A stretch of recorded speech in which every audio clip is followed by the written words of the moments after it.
Good morning, you lovely buggers. It is a beautiful sunny day here in Englandshire, very nom nom. We've got Sir Scouse, we've got Sir Chris, mooning.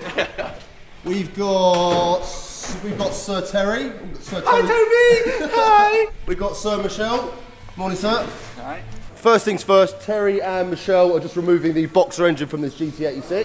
Mito hasn't quite decided what he's going to do. He's going to put another boxer engine in this, but he's not sure if he's going to turbo it or just leave it standard. For now, the boys are going to be removing the boxer engine for the rest of today. While Terry and Michelle are cracking on with that, over here we've got Scousey working on Chris's pretty sick PS13, which I'll show you now. Very nom nom. These aren't the right wheels, Chris. No. Where are your really nice SSRs? Currently being refurbished, but it's the twice. It's quite unique, this car. Chris normally runs 16-inch SSRs on this, which is currently having refurbished. But it does give the car sort of a real sort of classic JDM look, which I think is pretty cool. PS13s have now become super rare and very expensive. A lot of these cars are going for about 10 grand now. I mean, what did you originally pay for this, Chris? What's that? What did you originally pay for this car? I paid 6.8 for it imported. So just under 7 grand. Just under 7 grand. And what's it worth now? It's got to be worth 9-10 grand.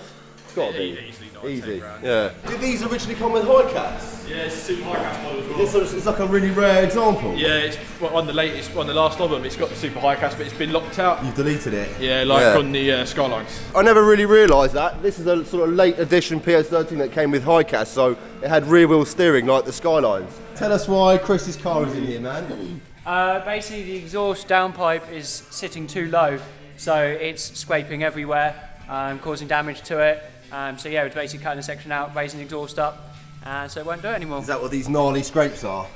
Yeah. Chris. Quite a chunky old exhaust. What is it? HKS Super Dragger. Super Dragger. So it's not the silent one. This is like the one up from that. I think. One up from the side of my power. So it's not silly loud, but it's relatively loud. Relatively loud. It's good for the neighbours, put it that way. Do your neighbours like you? No. Not at all. I think none of our neighbours like us, man. Like us, really. Basically, I've cut literally just that much out. It's about I see. 10 or 12 mil out, and all that's done is raised the exhaust from sitting roughly about there, get so you you. see it sitting just below chassis rail, to right up there. So now, like literally, it's going to be sitting Nice and that high. finger's gap. But yeah, it's higher than chassis rail now, so Hopefully we'll nice get and a safe. little bit less more of that. Yeah, because that's it's nearly gone through. Yeah, oops. Obviously, with you running 16s, Chris, that does bring the car quite a bit further down, doesn't it? Yeah, and I was running 18s before the 16s, and it was fine. Put the 16s on, and I was just dragging the exhaust down the floor. Yeah, you've lost that like extra inch, haven't you? Really? Yeah. And let's be honest, most of us can't afford to lose an extra inch. Hey, fucking hell, Scouse. Too early for these sexual innuendos. So what's the engine spec on this, Chris? Well, it's dynoed at 350 horsepower from Japan, out Really? in Japan, yeah. And it's got receipts for Tomai Pon cams, Tomai ECU. I think it's a Tomai Turbo as well. It's got some expensive bits It's on got it. some expensive bits in it. I bought it Yeah. for the engine spec because my uncle said he could sort the bodywork no problem because it's a bit ropey. So it's going in for a respray in April. Ah, sick. Wait, your uncle's a body shop man? He is a body shop man. Can I get friendly with him? Everyone asks me that. Everyone says that. I need a really good cheap body shop person. The PS13 has finished having its exhaust modifications now, so Scouse is just going to bring the old bad boy out. Final thoughts? Nom nom.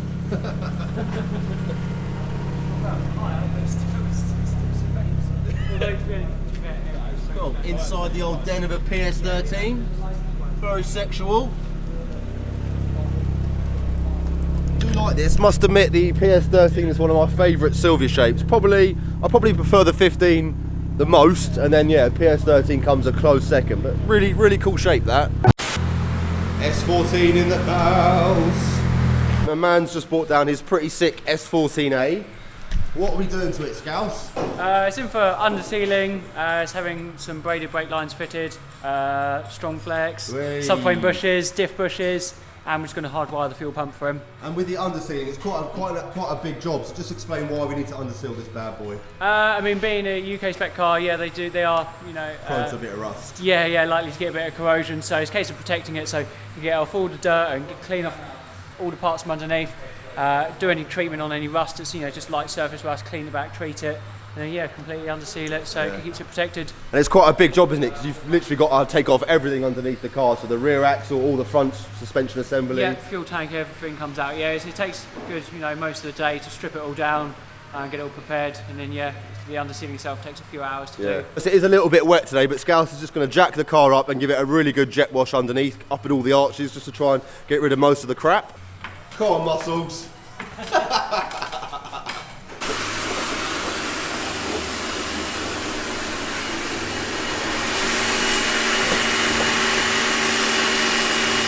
Scousey's now finished jet washing the hole underneath of the chassis. Quick look under Aman's engine bay. It's pretty tidy under here, relatively stock. The only sort of upgrades I can really see are a front mounted intercooler and an HKS filter. Looks like he's got stock manifold and the stock T28 turbo. We've now got Aman's car in the air. He's got quite a few bits underneath actually, if you look. He's got adjustable tension rods here. Obviously a thing about 2.5 or 3 inch exhaust system. And we've got quite a few adjustable arms on the back as well. There is a little bit of rust in sort of certain places. And what does that sort of mean? What's the implications for undersealing, having a little bit of rust here? So, I mean, where we've got some surface rust, this can be wire wheeled back and we can just, you know, check it out, make sure it's not gone in too deep. We're going to use a rust treatment on it to protect it, which will slow the rusting stage down. Unfortunately, if some of the rot has got deep into the metal, we're not going to be able to get to that. You can't get to it with just applying a rust treatment. So it's just going to basically slow it down. But once it's all undersealed, it will seal it all in. It will help certainly slow the process down. But unfortunately, this isn't a restoration. We're not going to be able to completely stop the car from rusting ever in its life.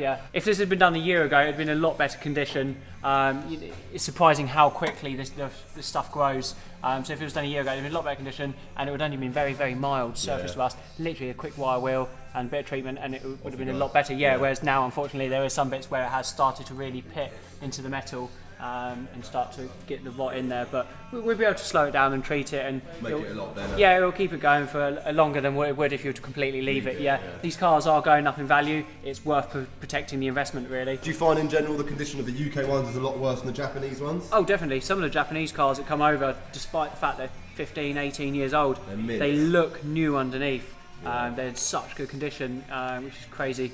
So yeah, when I'm sealing loads of those ones, it's a lot easier. With the UK ones, you just tend to find a lot more. I always expect to find some surface rust. It has had a little repair done on the rear seal here, which is very common, to have those done. But yeah, hopefully we can try and treat it and keep it at bay so it's not such bad condition and make the car last longer. Sweet, man. We'll have a quick look around the S14. Scouse has actually started stripping quite a few bits. You'll see that all the arch liners are now out. They've removed the exhaust, which is slowly going up there, all 3 inches of it. Check this monster out.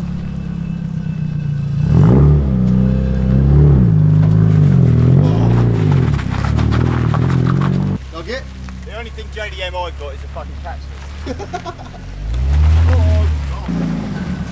Damian in the house. Oh, how's the beast? Yes, right.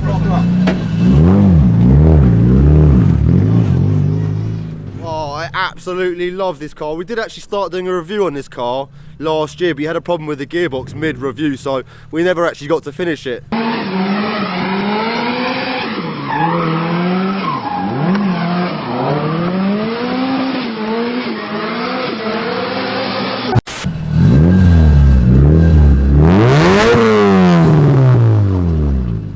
That's the gnarliest sounding SR20. What's quite unique about this car, it's actually got a Quiafe 6-speed Dogbox. How do you find the operation? It's a bit of a cunt. Yes. Yeah. Bit of a nightmare on the road. Yeah, it takes a little bit getting used to this gearbox, but it's really chunky. It's really strong. It can probably withstand what, 600-700 horsepower? 700. Yeah. How much horsepower you got at the moment? 450. 450. Have a quick look on the engine bay. What turbo is it? Whole sets? HY35. HY35. What's the difference between that and an HX? Do you know? Nope. No, I don't either. It's like Cadbury's. Very nom Damian. Have you been well behaved on the way here? Yep. That's a fucking liar, man. The car's got a full, was it Text Modify body kit, so it's pretty unique, this. D-Max rear lights. Yeah. Very nom. Keep it street. John likes that. Damian's also got lovely work equips as well. They're 11.5 on the back and 10-inch on the front, so they're pretty aggressive for an S-body, but yeah, the fitment on this is pretty much spot on. Something I really want to get for my car is these beautiful sort of carbon GT mirrors. I really like these little racing mirrors.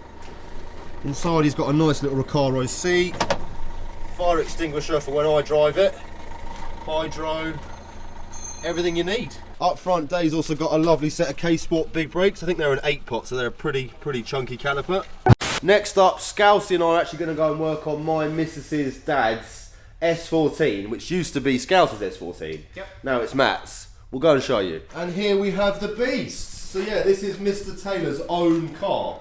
It's not going to be a drift car though, predominantly, is it? It's going to be more of like a sort of track weapon.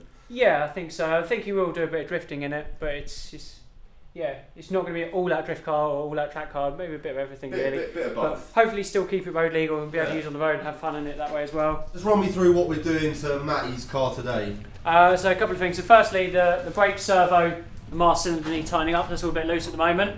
So we need to get inside the car, tighten it up, connect it to the brake pedal. Need to put the clutch master cylinder back in, get that connected up to the clutch pedal. Yeah. Front anti-roll bar needs to be fitted. Which is down here. Just down here. Cool. We've got new brake discs to go on the front, so we can put the discs on. We've got the pads here, put the pads in, get that done. What brake discs are they? They are EBC. Oh, nice. Yeah, these are what they call the turbo groove ones, I believe. Grooved and dimples. Yeah. Yeah, cool. So we've got those, and then for the rears we've got calipers have been refurbished here, along with some Project Move pads. Oh, nice. Got Project Move pads, very JDM.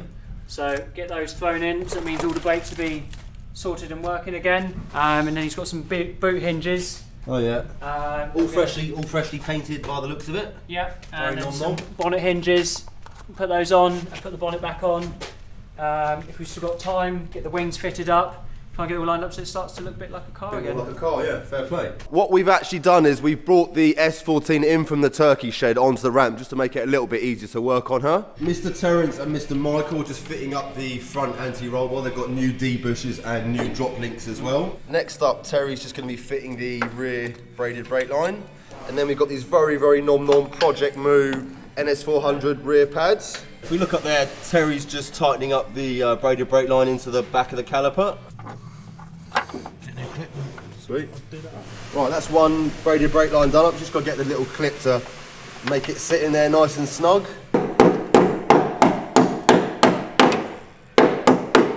Cool. One rear braided brake line. Terry's now just applying a little bit of anti-squeal rubber grease. Just putting in the anti-squeal shim. One goes on the bottom and one goes on the top. That's that. Then he'll slide the Project Move pads into place. There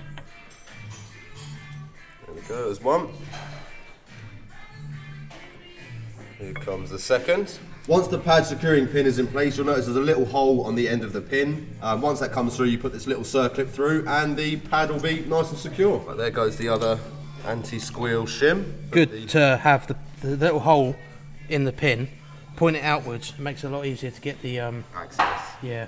This side is all good to go now. Now we're going to pop over the other side and do it again. Pop round the front. Michael's done the front brakes as well. It's pretty much an identical process with the fronts. Obviously you've got a slightly bigger caliper and slightly bigger pads on the front, but pretty much the same process. If we look up here, Scouse has actually put a bit of sort of sheet alley across the back of the car. Originally they cut this all out because they were going to have a rear mounted rad. Obviously now Matt's going to be running a stock SR20, the rear mounted setup's not needed, so they've just used a little bit of sheet metal and covered up the back, as you see here. They're going to actually leave these radiator mounting points here just in case in the future if Matt decides he wants to do a rear mounted setup. Yeah. What's the score with the brake servo master cylinder?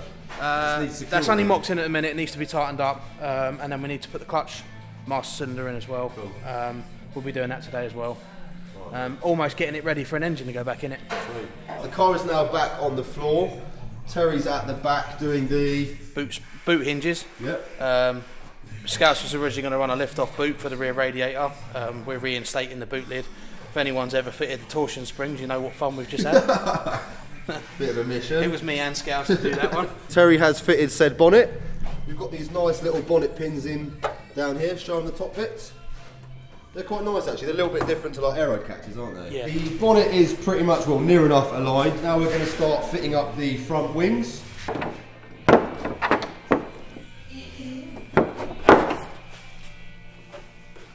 It's actually not a bad fitment, these wings, are they? No, that's Not horrendous. How do we fix these wings to the car? Because obviously there's no holes to put the bolts through. No, you make the hole, you just drill the holes, always oversize them, use like a repair washer as well so you can spread the load evenly. And you make them slightly larger? Yeah, just you so make can... them larger like a factory wing, so just the same as a factory wing. enlarge it by a good 2-3 mil, just so you've got a little bit of movement, so you can move it around, and then you're going to get a nice fit then. Danny boy!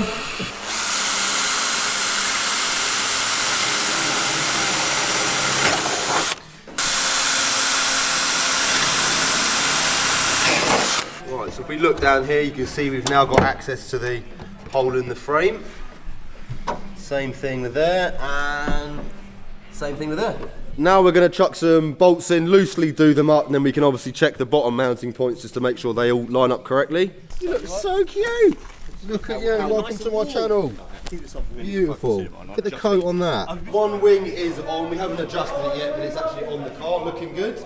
Next up we're going to do exactly the same to this wing here. Yep. The wings are now in place. We're just going to have a quick little check of the fitment with the bonnet down. Yeah,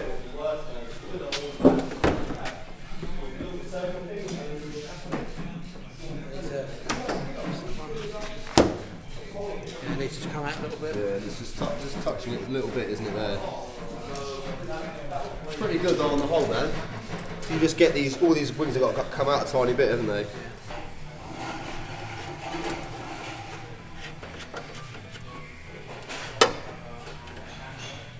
Obviously quite important when you're doing these up not to go too tight, because as I said before, they're fiberglass underneath and they will crack, so always good just to be a little bit delicate when fitting fiberglass parts. Test fit number 2.